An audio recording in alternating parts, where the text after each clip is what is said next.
whole hide or whole skin because of the knife we are using. And it's not expensive. We can all agree on how that can be managed. And we can also all agree on how that whole infrastructure is set up so that there is no duplication and there is no overlapping. We can structure it properly. I think we have some homework there as policymakers, especially the governors and myself. We have some homework on what to do in that particular section. I know, for example, the Nini in West Pokot is complete. The abattoir in West Pokot is complete. I know the one for Isiolo is almost complete. We have one in Mandera. We have one in Wajir. We have one in Marsabit. We need to, consolidate our thoughts and see who does what. I know, for example, we have a big effort that we are working on in Naivasha on leather, and and I was supposed to negotiate more land for Naivasha, so we are working on it. And of course, we need to have at least 4 or 5 clusters of where we can produce our leather products. So I think my team has worked on some clusters. We will need to discuss with the counties so that we agree on where the clusters will be. We will also need to agree on how we can put together, common user facilities. We can employ many people if we have common user, like what we have in Karioko, that can produce how many pairs of shoes, I think?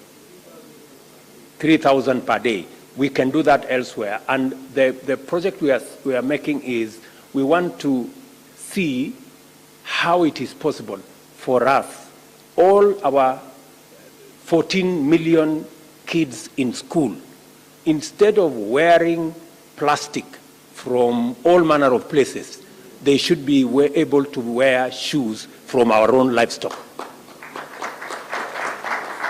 And we can be able to get those shoes better with a price that is affordable to all of us, and we can agree how that can be funded. I see many counties funding school milk. We can also do school shoes, and we can partner to make sure that all our kids are sitting good in school, not bare feet like the way all of us did when we went to school.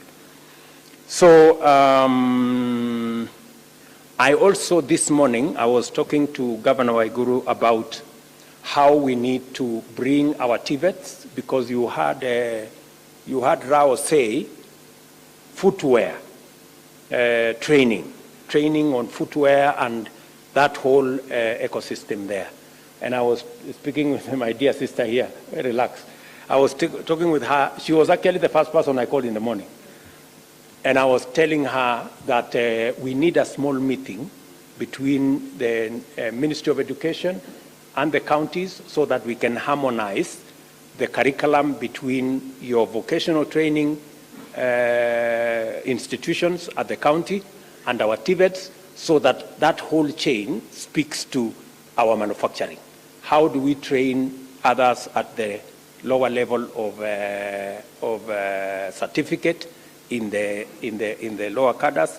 And by the way, I am willing to help. The way we have improved on our TVETs, we can do the same with our vocational training centers that are under the counties. So we can, again, that is a space where I requested Governor Ann to provide some leadership, and then we can talk and see how we can support people like Rao and all the others in that space. Let me also say, Madam Gumi said there are so many people that are being trained by different people. And they are wondering how we can mainstream these people who already have skills. The good news, Madam, I don't know, did I get your name right? Ngumi. Ngumi, yeah. That we now have recognition of prior learning as a mechanism of bringing those people and certifying them as people who have skills, and they can be given certification papers, and